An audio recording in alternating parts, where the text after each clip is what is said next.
Hello, everyone, and welcome to What's Going On. I am your hostess for this segment. My name is Chrisnatha Derosier, and I am super excited because we are sitting down with an amazing woman. And I hope that you guys are ready for an incredible conversation. Um, Tonight, we have Dr. Heather Moore Roberson, who's going to be sharing some really amazing wisdom with us this evening. So I am excited, and I hope that you are too.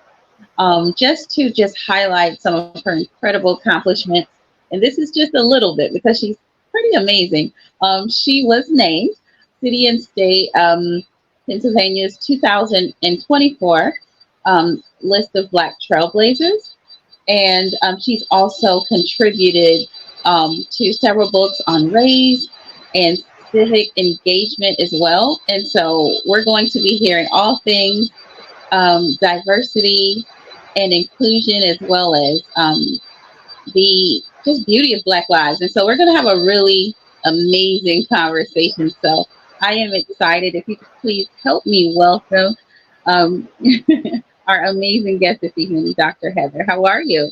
I'm doing fantastic. Happy to be here, Chrisnatha. Thanks for having me. Shout out to everybody who's on the live with us today. It's going to be a great conversation. I'm looking forward to it. Awesome. Yes, I am too. So again, we're excited that you're here. And if you could just talk to us about you being a dean of diversity, equity, and inclusion, and what that actually means, because I know we hear the term diversity so much, and if you could just help enlighten some of our viewers who aren't really clear about what that role entails. Yeah. So the word diversity, simply defined, is appreciating the range of differences that different individuals bring into a particular environment. And so you mentioned that I am a dean of diversity, equity, and inclusion at a college. So in some spaces, folks would call me a senior diversity officer or a chief diversity officer. And many of these positions started up not just at colleges and universities, but even at larger organizations, Fortune 500 companies, in light of some of the key moments that happened during the start of COVID, with the murder of George Floyd and other folks. And so we saw these major companies, these colleges and universities, starting to create more positions where diversity workers or diversity officers were hired to make certain that organizations were being mindful of and paying attention to the range of differences that individuals bring into an environment, which is in essence diversity, but also making certain that they were being fair, and prioritizing equity, which is about fairness and making certain that people have access to the resources that they need in order to be able to thrive, not survive in an environment. So that's why diversity and equity go hand in hand. And then when you talk about inclusion, which is the I in DEI, inclusion talks about creating environments where people can utilize their skill sets, what makes them unique, key aspects of their identity in order to enhance a particular environment. So when folks say that they are diversity workers or they do diversity, equity, and inclusion work, typically that's what they mean. Mm, awesome. I've noticed there's been a bit of a shift taking place in the space of diversity. Yeah. Um, what would you say makes a great leader in this space? That's a good question. Initially, I didn't know where you were going to go with that question because I was like, oh, yeah, there's a lot of shifts happening with diversity workers and a lot of conversations about diversity, equity, and inclusion now. What does it take to be a good leader in this field? There's a lot of things. But what stands out to me is a leader in this field is someone who can listen to other people's experiences, can make space for people to fully be themselves. A good leader in this field is a strong listener.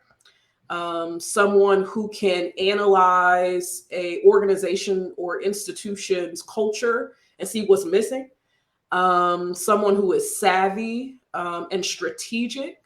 Because sometimes folks who are diversity workers, particularly at companies where diversity may be lacking at the moment, they have to be folks who can analyze that space and say, here are areas that need to be improved upon. But that work has to be strategic. That work has to be done in such a way where it does not ostracize certain folks, or it doesn't make people want to abandon diversity, equity, and inclusion initiatives outright. And so those are some things that I would say defines a good sort of diversity worker in this current moment. Somebody who's strategic, savvy, good listener, and someone who can make space for a variety of different people in multiple different ways in a particular organization.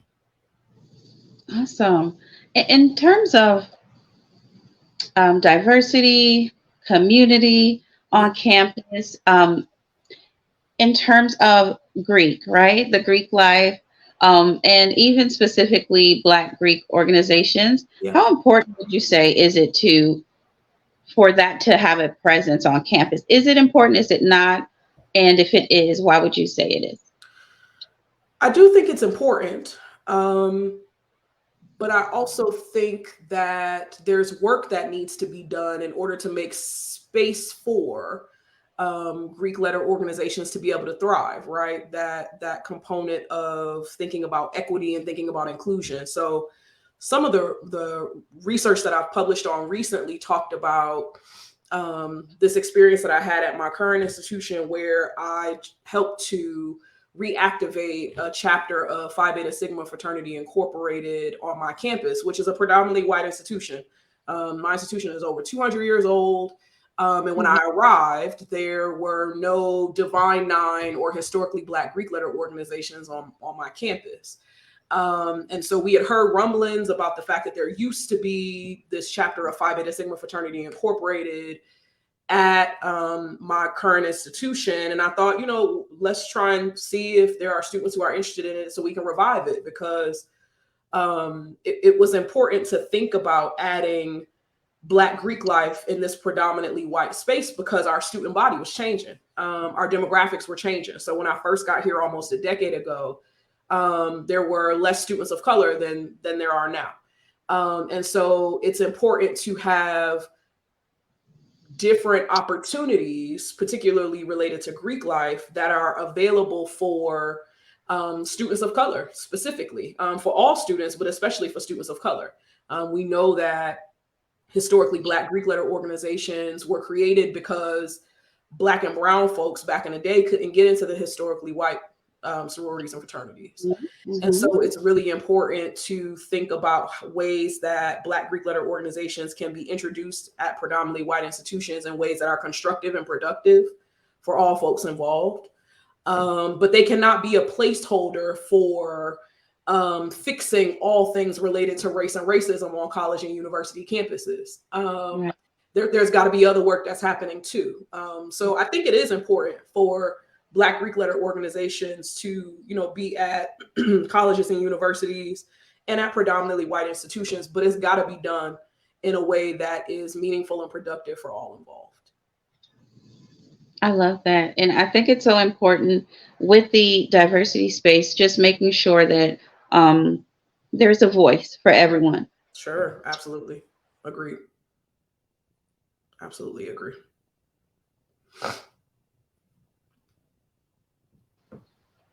Excuse me. Yeah, so there's a voice for everyone. So thank you for sharing that.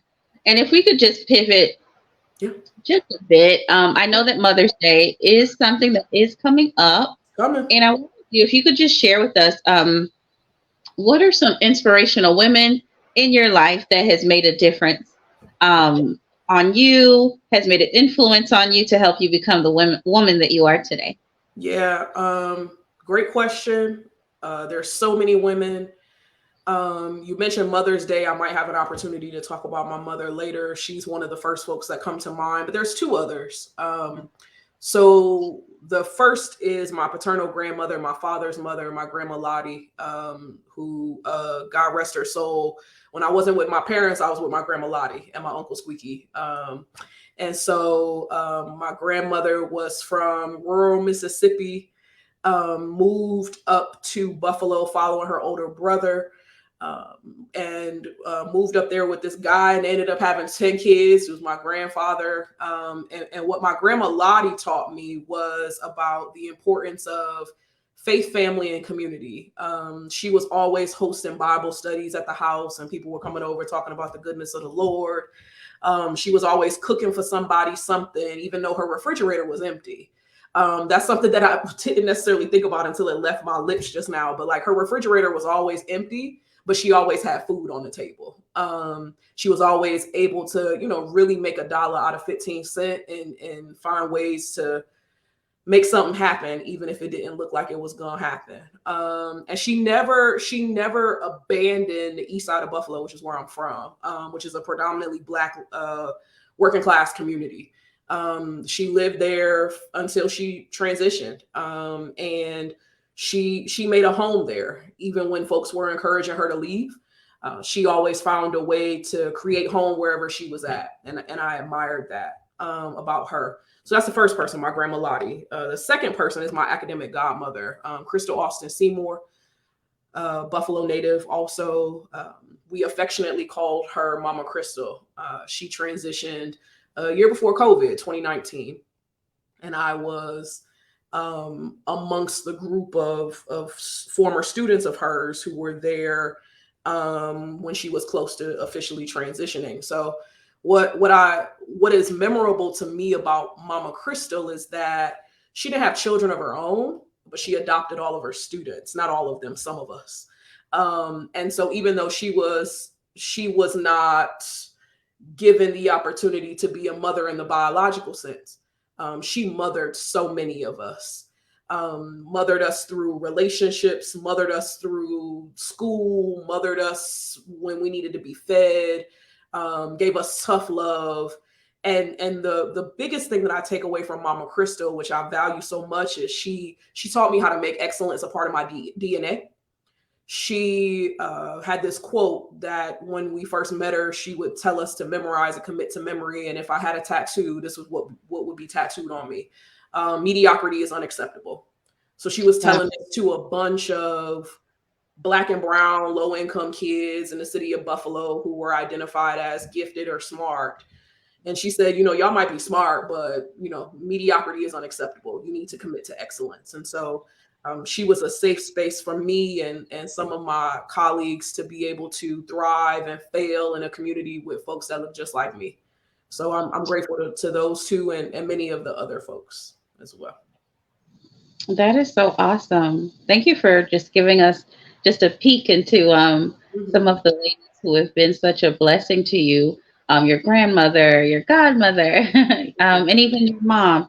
How does that, when you take all of that, I know but how do you take all of that and then now you take it and you add your special expertise to it, your own experience to it, and then now you mother your own children, specifically Black children, right? How do you do that? Are there some lessons that you say, I'm going to take this and apply it here? This was a blessing to me, therefore I'm going to also pass this down to my children as well. Yeah. So very similarly to Mama Crystal, I've done a lot of, there's scholarship that talks about other mothering. I've been other mothering former students of mine for over a decade. So even before I was actually, blessed with the opportunity to be a mother, I've been doing this for a while. So I got to see firsthand what mothering could look like from folks like Mama Crystal, who took a lot of young people under her wing and she mothered them in a variety of different ways. But it's interesting. One of the things that stands out to me is the fact that I'm mothering Black boys. So I didn't plan this, of course, to be a boy mom. But mothering Black boys is a unique relationship because I don't identify as male. I don't identify as a young boy. And so sometimes it's hard for me as a mother to feel like I'm equipping them with the knowledge and the insights that's going to help them. So I'm grateful to my husband to be able to, pick up in ways that I can't. But what I will say is that often when people ask me, I get this question often, probably daily. They'll say, how are your kids doing? And I'll say alive, and they immediately laugh. And I've never really shared this publicly, but it's intentional why I say alive, because I think my job as a mother, a Black mother of Black boys, is to find a way to make certain that they stay alive. And so people say that, they laugh and jest when I say they're alive, and that's what I care about. But in actuality, I think my job is to keep them alive and to give them strategies at their respective ages, so that they can figure out how they can stay alive in a world that's trying to silence them, in a world that is trying to give them so many obstacles that they just give up. So, a lot of the work that I'm doing with my own children and children that I have, that I'm a part of their village, I'm really trying to figure out strategies and skills on how to keep them alive. Yeah. That's so beautiful and heartbreaking at the same time, but it's a reality. It's a reality. And so, with that being said about raising children, specifically Black boys, there's a legacy that every Black boy carries of motherhood. And how is that addressed in your books? Yeah, so some of the work that I've done, a lot of it has really been based upon pop culture. So fictional representations of Black boys in academic and non-academic spaces, but educational spaces broadly. And so, I'm someone who believes and have argued for a while that the relationships that Black boys have with their mothers is a critical part of their development. And so on the one hand, it can, hinder their progress, or it could set them up for success, or somewhere in between. So I'm thinking about particular images or relationships between Black mothers and Black sons in my research. And so there's a couple of folks that I'll point to. So for folks on the live today who are pop culture aficionados like me, this may resonate with you. So I'll start with one that's typically most familiar from a different world.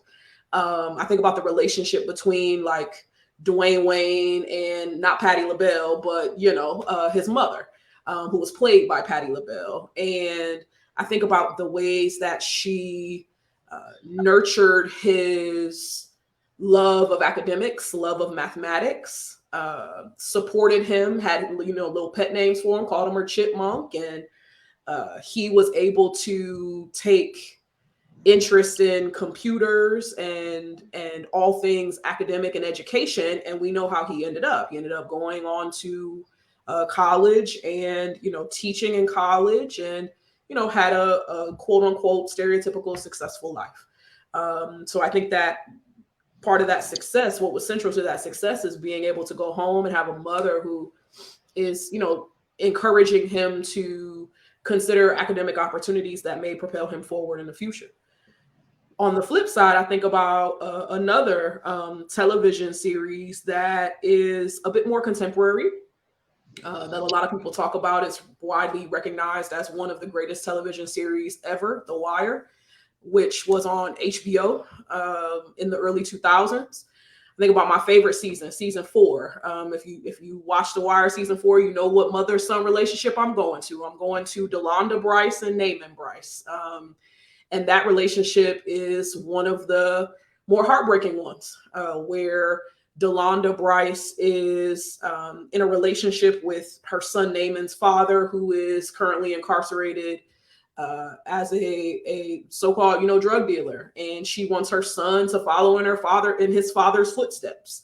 and he doesn't want to. He wants to go to school and he wants to learn and he wants to do something other than selling drugs in his neighborhood. And so this causes a rift within their relationship. And Naaman, the son, ends up having this difficulty being able to continue a relationship with his mother and ends up unofficially being adopted by somebody else.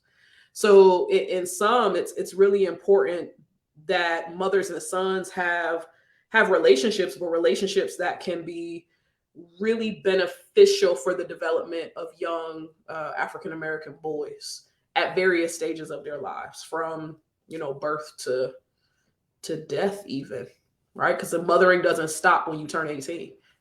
That's right. That's right.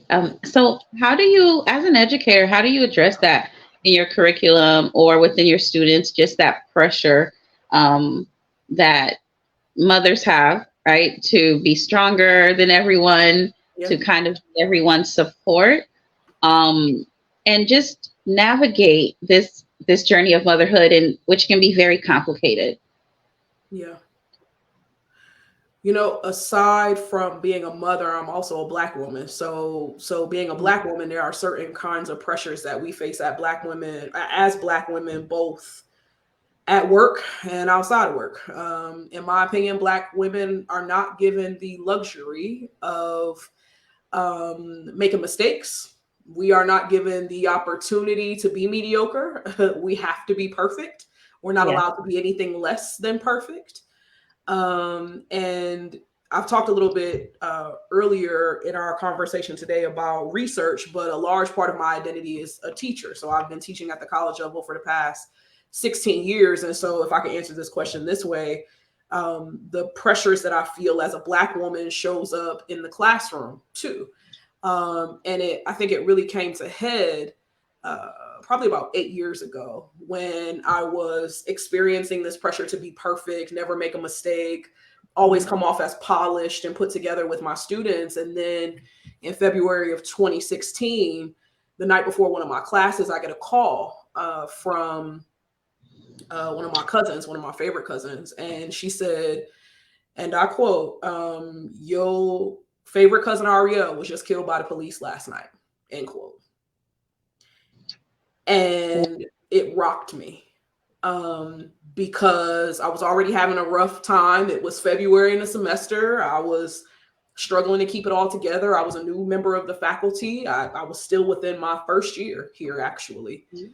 And this person who was killed, my cousin Ariel Clark, who was killed in Ohio, my favorite cousin, my guy. Like, this was not just some distant relative that I saw at family reunions every 5 years. This was my dude. And so hearing that he was murdered while incarcerated, but also thinking about how it connected to my research and how it connected to the justice work and community work that I've done, it just added a different dimension to it. And so I remember going into class that next day and the polish wore off.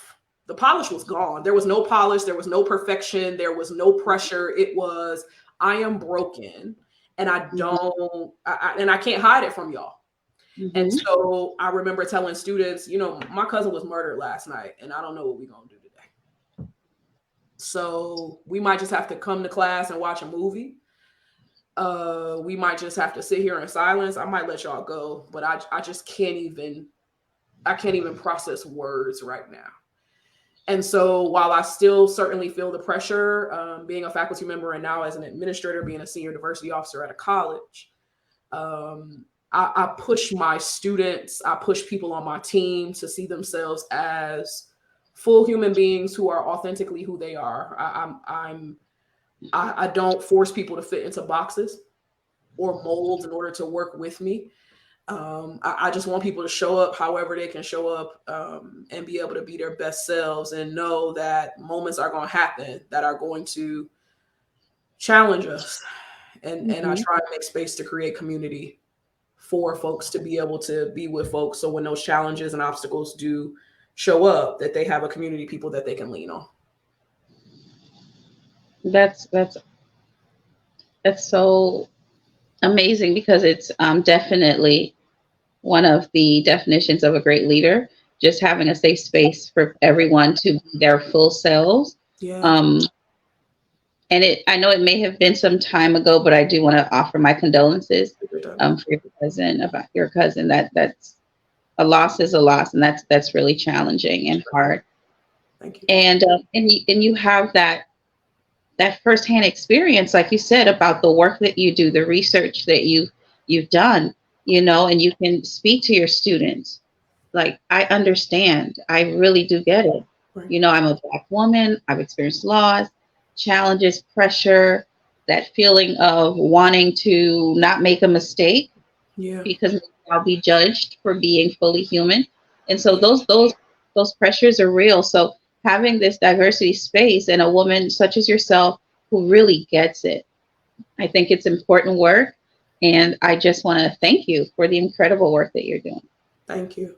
And I think one thing that came up for me in that moment too, in the loss of my cousin, is right around that time. So this is 2016. This is 3 years after the start of Black Lives Matter too, right? And so, I'm in marches and I'm telling people that they need to organize, and, I'm part of candlelight vigils, and I'm doing all of these things. And then Black Lives Matter lands on your doorstep. And not officially, but lands on your doorstep in the sense of, you now know the person who is the hashtag. Like, what happens when your relative becomes the hashtag? It actually shows up for me every time I watch the 13th documentary. So Chrisnatha, I don't know if you've seen 13th by Ava DuVernay.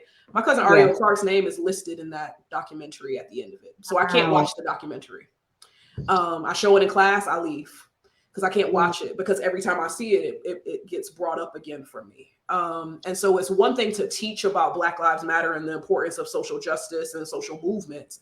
It's another thing when that relative of yours is the hashtag, when that relative of yours is listed in a documentary that everybody cites now. And I appreciate, the attention paid to him, and that his name is being honored and said, in that space. But it's hard when you're no longer talking about someone who you don't know. It's like, no. Now I know this person. And so how do you handle that as a human being, not just as a professional, not just as somebody who does DEI work? It's like, how do you handle this now? Because it's personal. It's personal. Exactly. It's personal. Exactly. Well, the work that you do is definitely necessary. And so we're thankful that you do it. You're committed and you're authentic. And if you could just leave us with some words of wisdom for everyone watching, just to keep in mind that whether they are in college or not, in the corporate space or not, but what are some just words you could leave us with to help us just to stay mindful of this space and just the importance of it? Yeah. So something I was telling someone else a couple of days ago, it might have even been yesterday. I'm in a season in my life, and I'm encouraging folks around me to also function and operate in this season if you feel called to. I'm in a season of my life where I only go places where people make room for me and for my gifts. If you can't make room for how I'm coming or what I'm doing or my gifts or the uniqueness and all of the greatness that is me, I don't need to be there. And so I guess my words of wisdom would be, go into spaces where people are going to make room for you specifically. You're not going to check a box for them. You are not going to be on a conveyor belt that they're picking up something that looks similar, like the uniqueness of you. And so that's my sort of piece of wisdom, that you go where you are celebrated as opposed to where you're appreciated. So especially as Black women coming up on, Mother's Day and just exiting Women's History Month and Black History Month, like, Black women deserve to be celebrated every day. And if you are in a space, either professionally or personally, where you are not celebrated, run, because you deserve better. Absolutely. That's a word. I hope everybody heard that. Yeah. Take heed. We should be celebrated. Absolutely. And if not, run. Run. Thank you so much, Dr. Heather. If you could just tell us, how can we stay connected with you? Yeah, absolutely. So I have I'm on Instagram and Twitter. I do a lot of retweeting on Twitter, to be honest, because there's just so much goodness out there. But they're the same handle. So at the 716 Scholar, at THE716 Scholar on Instagram and on Twitter. So that's definitely a way to stay connected with me. And we can, talk all things related to DEI, identity, race, or just a good kiki, because we all need that too. Absolutely. Well, I want to thank you again for taking some time sitting down with us, Of course. and sharing such a wealth of wisdom with us this evening. Thank you so much. Thank you. And you are always welcome back because we had such a great time. And everybody who's watching, thank you so much for just tuning in. Stay connected with us here on Swag Her, where we have amazing segments such as this and incredible guests, just like Dr. Heather Moore Roberson. So we will see you guys soon. And until then, be well. Take Thank you. care. Bye.